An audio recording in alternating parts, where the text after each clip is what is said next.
Hey there, entrepreneurs. My name is Sushant, and welcome to TrepTalks. This is a show where I interview successful e-commerce entrepreneurs, business executives, and thought leaders, and ask them questions about their business stories, and also dive deep into some of the strategies and tactics that they have used to start to grow their businesses. And today, I'm really excited to welcome Joanne Liscano to the show. Joanne is the Chief Executive Officer of On Air Parking. On Air Parking is a US-based travel technology company specializing in affordable airport and city parking reservations. And today I'm going to ask Joanne a few questions about her business journey and some of the strategies and tactics that she has used to grow this business. Now, before we dive into this interview, if you enjoy this content, please make sure to hit the like and subscribe button. And for more interviews like this, please visit treptalks.com. And with that, Joanne, welcome and thank you so much for joining me today at Trep Talks. Really, really appreciate your time. Okay, so here we go. I actually studied airway science management and I worked for American Airlines for about 15 years. And I started as an agent. And because I had that degree, I continued learning and growing through the different positions. And my last position at American Airlines was general manager in San Jose, California, when I decided to put a hold on my career to become, caretaker of my family. And I took care of my kids and took a hiatus, if you want to call it like that, to kind of like raise my kids and the household and manage, family life, which is a work in itself. It's just not um, For sure. paid like a regular job, right? You get paid with other satisfactions in life. But then when the girls and the kids were all older, I said, I always did things here and there just to keep myself busy where I could. I did customer services for a few 500 Fortune companies from home. And then the pandemic happened. At that point, I was actually doing organizing. I love organizing. So that was something I could do in my spare time when the kids were at school. So I was a professional organizer for a couple of years, which was, a fun job to do part-time. Then the pandemic happened, and then I stopped doing that. And I started looking for a job that was remote, that I could do flexible hours, right? Because my priority is my family. And I went into this website called the Mom Project. And Mm. the Mom Project is a website that this mom founder conceived because she was in the same position as I was. She took a break from working and then she wanted to go back to the professional life, but she had problems finding a job that was flexible, so she could continue to take care of the family. So she founded this. It's basically a job board where companies can post jobs that are flexible, remote, hybrid. They can be either full-time, but they have that mentality where you can have and find great talent through this amazing woman that are out there that had to take a break from work, right? Yeah. So anyway, I was looking on that website for a long time, and I found on-air parking, and I'm like, what is this about? On air. Obviously, I'm an aviation junkie, and I'm like, okay. So I started looking at the company and the description, and I said, well, I already know what happens at the airport. Let me find out what happens before you get to the airport.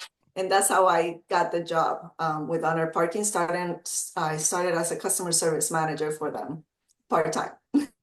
Awesome. I mean, this mom project, I believe you said, it sounds like an amazing thing because you would assume, or not even assume, like that when women get out of the workforce to take care of their children or become moms, like it does put a um, limitation on their career going forward. Like, companies don't necessarily look at them in the same way and so forth. So I mean, sounds pretty amazing.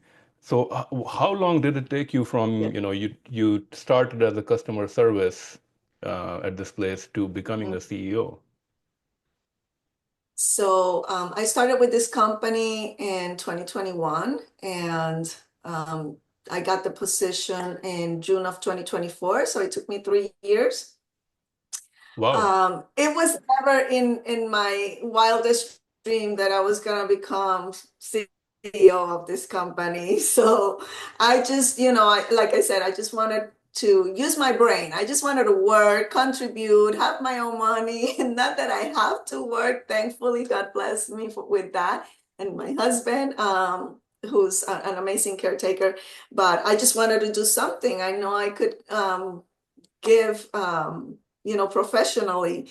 And so I was part-time. And when I started with the company, I organized all the customer service team, which we actually call parking reservation specialists, because that's what we do. We sell parking spots. And I organized that department. And I learned all what it was on that side of the business. Then I started learning the operational side. And the woman that I was replacing, she was leaving on maternity leave. So she trained me in all those aspects. And then I continued to learn and got more involved in training other people, delegating so I could learn other aspects of the business. We had an amazing CEO before me, my predecessor. Then he moved on to uh, bigger things, and I replaced him because little by little, I kind of like trained in all aspects of the company. I learned the IT side, work with the developers to make the website kind of like better, give my feedback. I even did listings, created the listings. So, my hands were on everything. So it kind of makes sense that then, okay, now it's time for me to learn a little bit a higher level with sales and marketing. And the owner was like, you're the perfect fit to be the CEO. And I love the companies and I love the people that I work with. We're a small and mighty team. So yeah, the owners put the trust in me that I could continue running the company for them. So here I am. Well, it sounds like it. I mean, that's what you would want in a CEO, right? Someone who, of course, shows passion for the company and also has seen all the different business aspects. And of course, you're a great communicator. So I think that makes perfect sense. So can you talk a little bit about this company, On Air Parking? How big is it? You know, I believe you focus mostly on the airport parkings. Can you talk a little bit about, the product and the business? Of course. So yes, our main focus is helping operators, parking facilities, facilities with extra inventory in parking, help them sell their empty spots. And the whole concept started with us selling blind parking. So what that means is like we're the hot wire of parking. You know how hot wire started selling hotels where you didn't know where you were gonna stay, but you know the Hmm. rating of the hotel, and then then when you get the confirmation, you know where you're staying. So that's kind of like our model and how it started.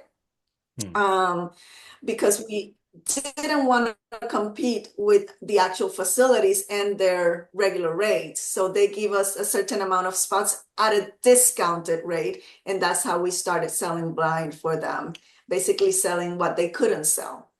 Um, once the day passes, that inventory is gone, you can't do anything with it, right? So Hmm. so they were stuck with empty spaces that they couldn't sell at regular rates. So we come in and we help them sell at discounted price. We have grown to selling cruise parking spots and city parking spots, and that's an area where we would love to continue growing. Um, Nowadays, we partner with professional parking facilities, with hotels, with car rentals that just have the extra space, and when we're an additional revenue for them, we help them sell those spots. We also have learned that some customers would rather know where they parking before they purchase, right? So Hmm. we're now offering, locations where the customer knows where they're gonna park, or the blinded ones where they would rather just pay less and then know later where they're gonna park. and we offer those for the preference of the customers. And we also like to think that we help with airport congestion, right? When the direct airport parking is full, that we're a resource, right? Helping with the traffic and inventory of the airport. You know, they have limited spaces, right? So we help move those customers, and most of our facilities around the airports have shuttles. So the customer gets to the facility, parks, and then a shuttle takes them to the airport. Awesome. So And basically that's basically it. Yeah. your value add is really I would assume the marketing part of it, right? So you go out and you make your site more available for anybody searching for airport parking or something. And of course, Right. you're getting discounted spots, and then I'm sure you have some markup on that, and that's how you kind of make the profits. Yeah, we actually don't mark up. We sell it at the price that the facility tells us this is the lowest you can sell it to, and then they give us a commission for selling it for them. Okay. So we don't mark it up. You know, the facility actually, our partners have the discretion of picking the price they want for their facility, and then they just give us a commission for selling it for them. So you're Yeah. focusing primarily on the airports. I mean, I would assume there's other areas of the city, like, downtown area and other places that can probably also benefit from this service. So what is your coverage Yes. right like We right now?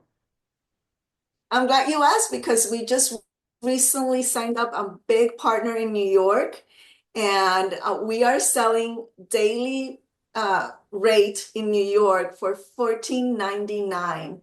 That is an incredible deal for parking daily rate in New York. Yeah. And we're hoping we can grow, there and help this partner sell their empty spots. So we're super excited about that, especially when you go to New York, where every parking is very expensive. This is an introductory rate, and we're hoping we can help them with their empty inventory, right? We're starting a huge marketing campaign for that.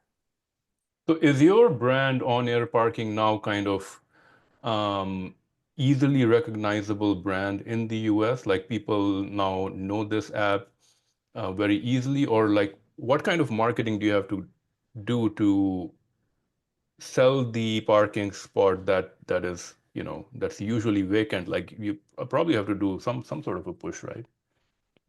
Right. Oh, absolutely. That's our biggest challenge, right? We are a fairly newer company in comparison to our competitors.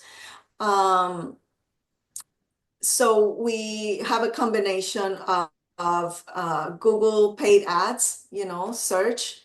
Um, that's the biggest driver of new customers. And we also obviously do the other marketing areas like email marketing, Instagram, LinkedIn, and SEO, right?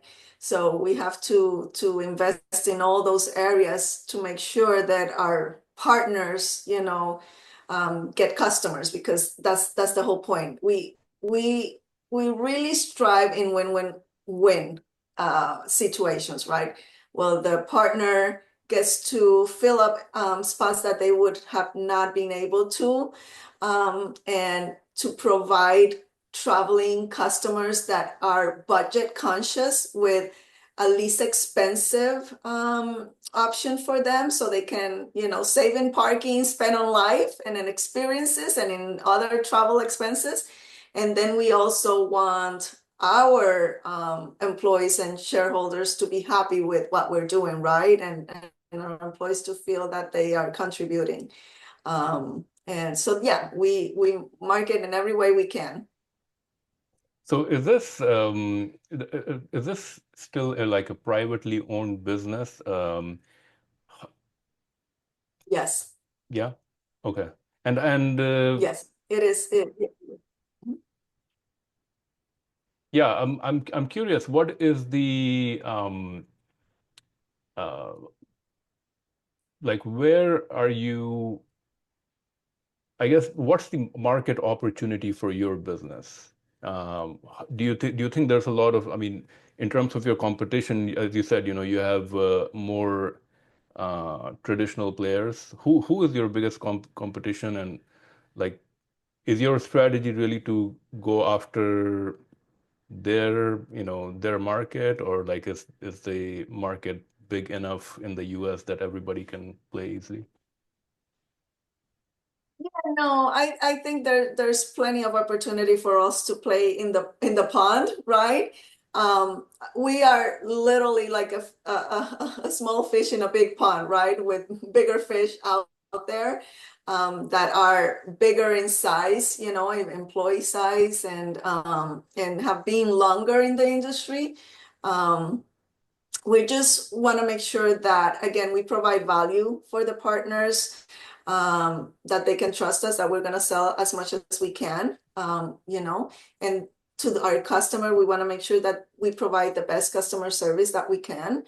And and that they're going to find a least expensive parking spot than going to other facilities that are going to be more expensive, right?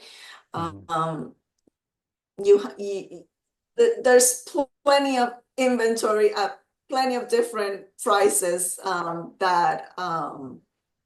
that customers have options, right? If you have a big budget and you want to spend, a lot of money to be right there at the airport and just walk, you can do that. But if you have a limited budget and you'd rather spend your money in something else, then you have options, right?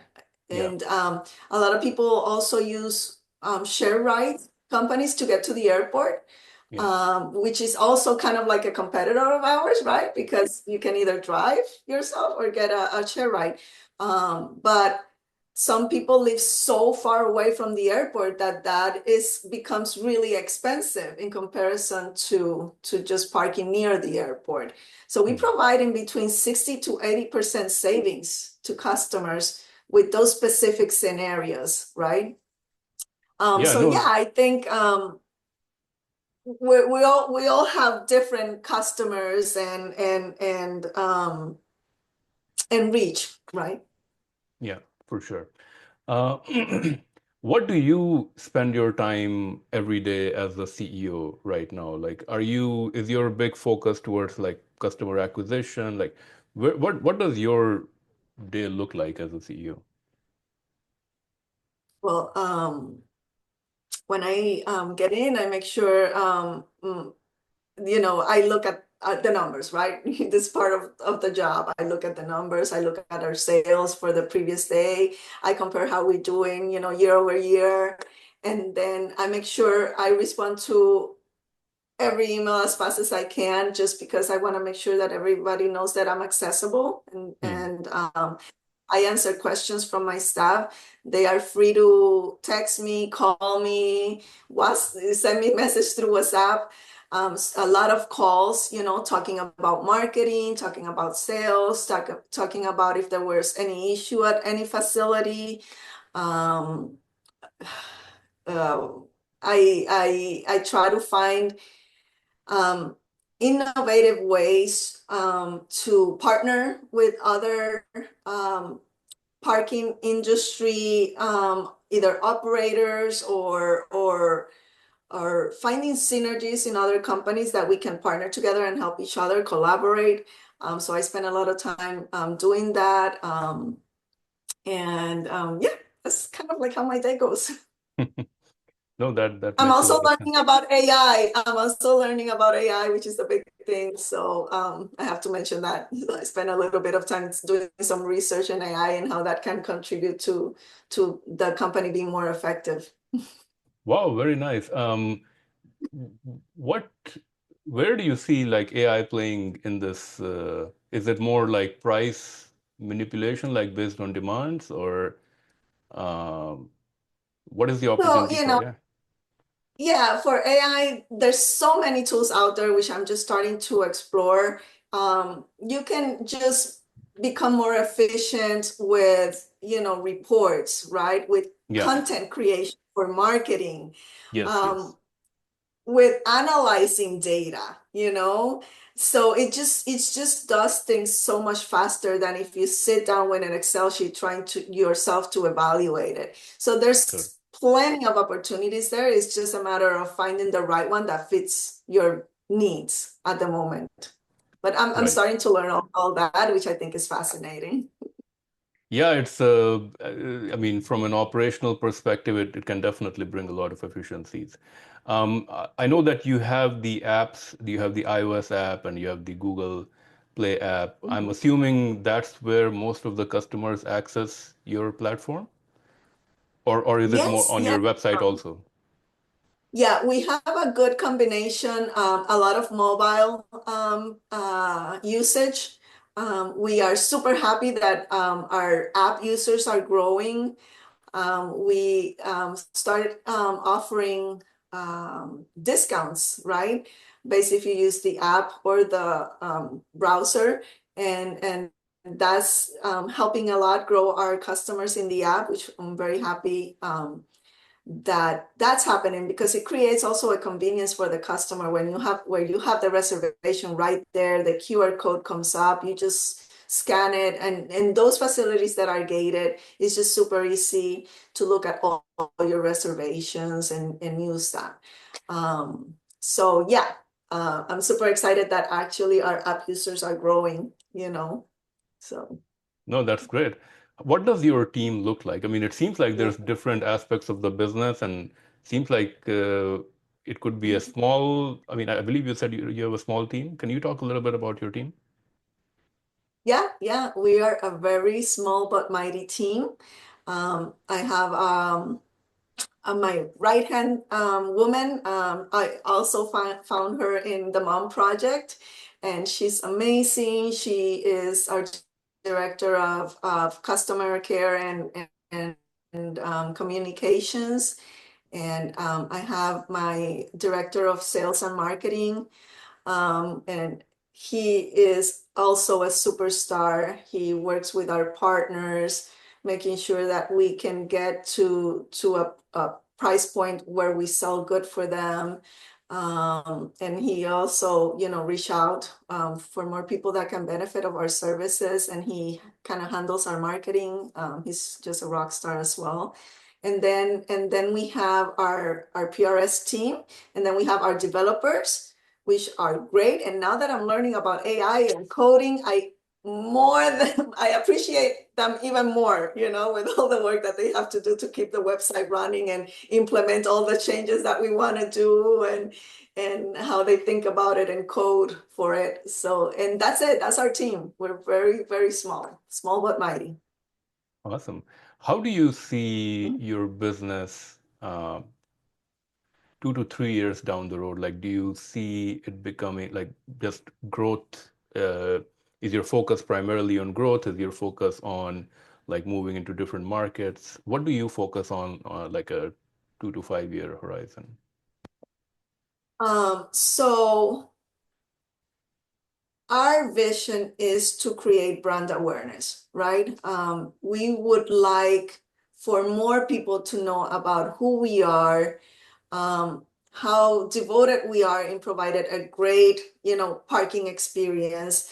We pride ourselves that we try our best to only partner with facilities that have 4 to 5 stars, so they get really good reviews. We also post in our website all of the reviews, whether they're good or bad, because we want to make sure that the customers can read through them and make a conscious decision. Some things are going to happen. It's just inevitable. But we want those reviews to be out there for customers to see what's happening in the different facilities that we partner with, right? Because at the end of the day, we don't control the operations of the facilities do. So we depend on customers' review to tell us how well the facilities are doing. So we really encourage customers to write in their review. And I know at the moment, with our size and our resources, I'm not going to be the number one aggregator for parking, but at least I want to get to third place, right? I want to Hmm. get to third place. I would love to find that viral thing, that click that makes everybody aware of who we are and that we're an option for them. That would be my goal in between, this next few years. I don't know if well, yeah, that's it for now. I think from becoming that, I think in this space, at least my hunch is that just giving the customers a really seamless experience, like, from the moment they find your app or their website to, getting a great rate, to be able to book it like in a few clicks. I think the seamless the experience is going to be, I think that will probably get them to come back to your site again and again. I think that's really what's going to do it probably. Right, right. And so far we have like a depending on the market, because it varies by market, but there are some markets that we have up to 64% repeat users. So to me, that's a sense of pride. We found good locations and our customers are happy, so they're coming back. Yes. Yeah, yeah. It's airport parking is a pain point everywhere, and if a person finds a solution that can solve that problem easily, I think they will bookmark it. They will be like, they would want to use it again and again. Do you Absolutely. do you ever think about future where um, you have self-driving cars? I mean, which is coming up, I think, in some cities, at least San Francisco and other places, where I mean, I would assume they would still want to park, even the cars if they're self-driving. Um, like, do you think that far? Because I think transportation is getting disrupted slowly but surely. Um, how and parking is like a big thing because it takes space. It's not very it's basically wasted space. Like, any thoughts on this? Have you thought that far?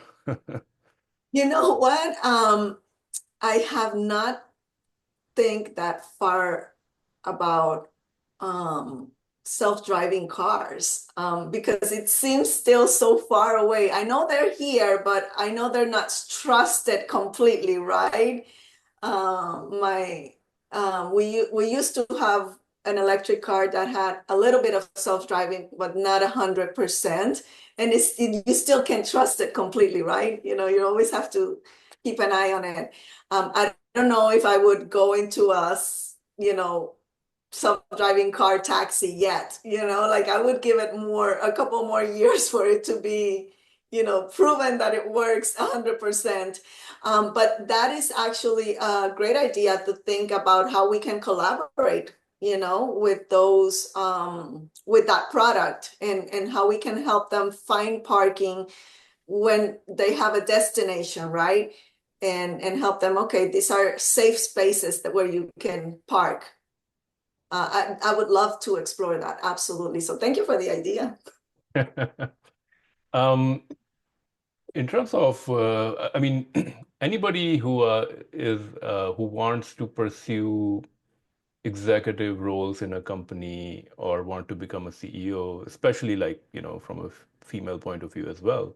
I mean, given that you kind of cracked that, would you have any advice in terms of, how other women can pursue this? Is it really just about working hard? Is it something else? Oh, I have to tell you, when you become a mother, you learn pretty fast how to multitask, how to delegate, how to prioritize, how to do conflict resolution, how to manage a budget, how to keep a calendar. So all those things that you use to kind of manage a household are translatable to the workforce. It's exactly just the same, just maybe in a bigger scale, but the skills are there. So my advice would be is don't sell yourself short because you took a break, if you had to take a break, because some women decide to keep working and that's perfectly fine. It's whatever works for each family. Um, but if you decide to take a break and then you have that inclination of going back, go and use those abilities and skills that you used in the past and then that you gained by being away from the workforce to then combine them and become a better version of yourself. I think it's just a matter of not working harder, it's being more efficient with your time and with your skills. Are you able to get enough time for family now? Yep, absolutely. Absolutely. Yes, yes. Family comes first. Absolutely. And Okay, that's one of the reasons I love working for On Air Parking. It gives me that flexibility to do so. And it gives me the ability to contribute to the company and then be present with my family. So it's one of the reasons that I love working here. awesome. Now, when I Mhm. interview entrepreneurs, I usually ask them, what has been like a big mistakes that they've made. I would ask you, what has been like a learning experience for you since you've been the CEO? Um, that was like, maybe you didn't know what you were doing that you had to learn, or it was like a big aha moment for you in this journey. Well, it's gonna be a year in June, so I am still learning. I am still trying to find my way in what direction I want to take the company, right?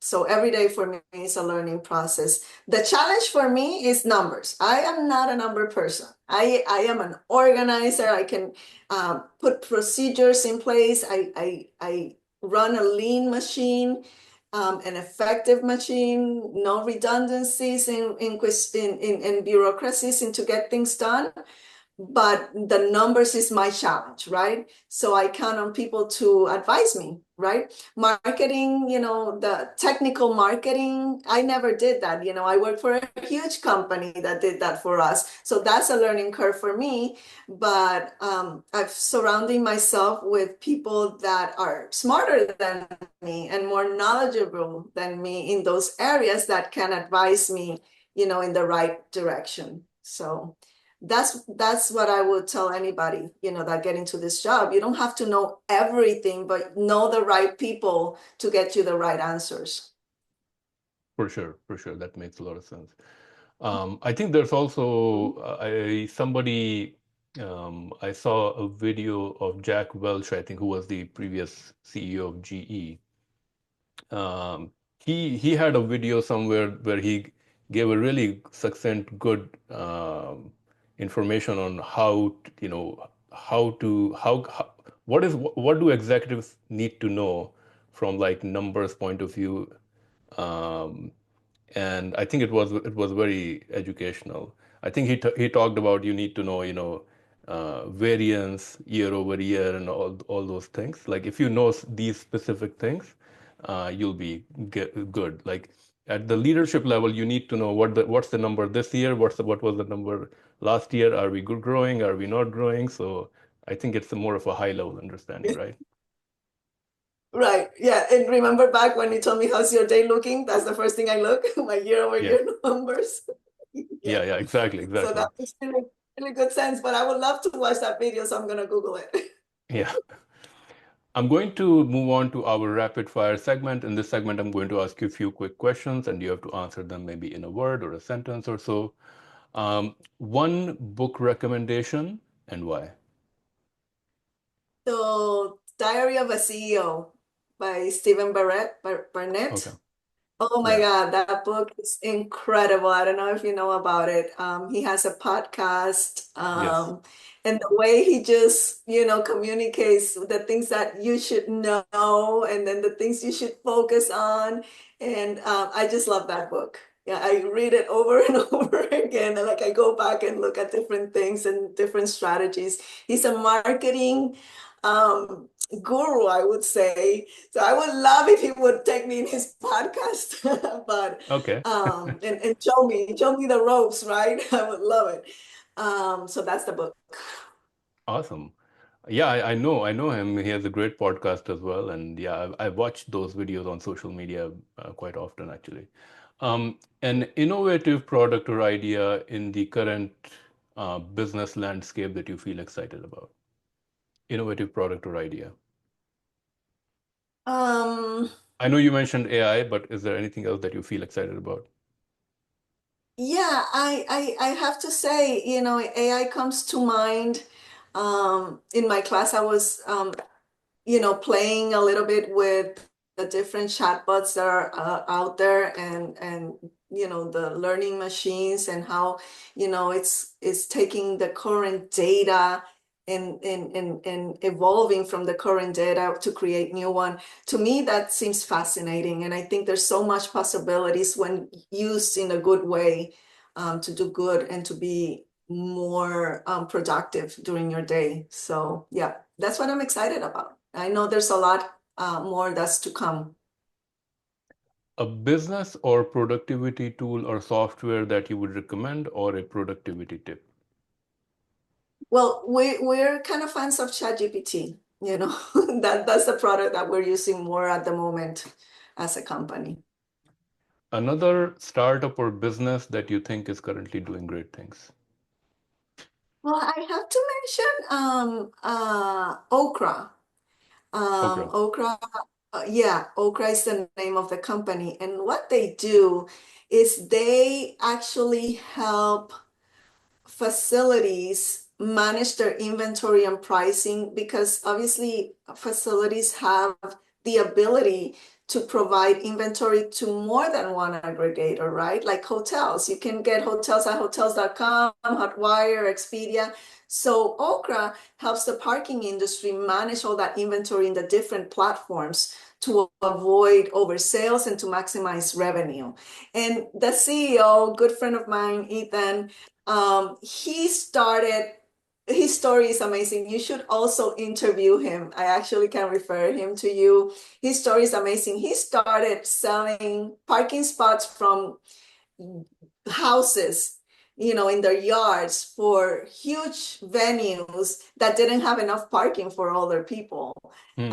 And he started as a college kid doing that. And now he's created a great company. And I admire him. He's super young, and he's doing great things. You should look him up. Awesome. I'll check him out. I'll check him out. Um, a peer entrepreneur or business person whom you look up to, or someone who inspires you? So, I I have to say, my husband, he's a leader at American Airlines. He still works at American Airlines. That's how we met. Okay. And he has grown through the ranks as well, starting from an operations agent, to now he's an officer in the company. And he is a servant leader. He motivates people in a way that is just admirable. He he has a way to develop leadership Hmm. that is second to none. The leaders that come out of his, umbrella are out there in the company doing amazing things. And I am super fortunate to be able to count on his brain and his personality to give me advice when I need some advice. So he's the one that I look up to. Awesome. That's a great answer. Final question. Best business advice that you have ever received, or you would give to others, other CEOs, maybe. Business advice. I would say that I was talking to the owner of the company the other day, and he's like, "You're the perfect fit for this company." And some of the things that we spoke about is because we love what we do. We love the company. We want to make sure our employees are taken care of. We want to make sure our customers are taken care of. And we want to make sure our partners are taken care of. Like, we really believe in that win-win-win aspect in life, where you're doing things for the right reasons, and that you want to make sure that even when things get tough, that you're making the decisions because it's the right thing to do, and not just because you want to make a buck. Obviously, you have to create a balance, because at the end of the day, companies are there to bring profits, but it's a delicate balance, and always trying to do the right thing. So that's my biggest advice to anybody in any position. Just do the right thing, and good things will come back your way. I think that's a great advice. I mean, from a CEO perspective, I think that's awesome. Well, Joanne, those were all the questions I had. Thank you so much for sharing your story, for sharing a little bit about on-air parking and the problems that you're solving. If anybody wants to utilize your service, what's the best way they can do that? Well, you go to www.onairparking.com, or you can look us up in a mobile app, which I strongly suggest, just for the convenience of having it in your hand. And please contact our phone number also, which is on our website. Our parking reservation specialists are there to assist you in any way they can. Awesome. Well, Joanne, thank you so much again for your time today, for sharing your story, and I wish you all the very best. Thank you so much.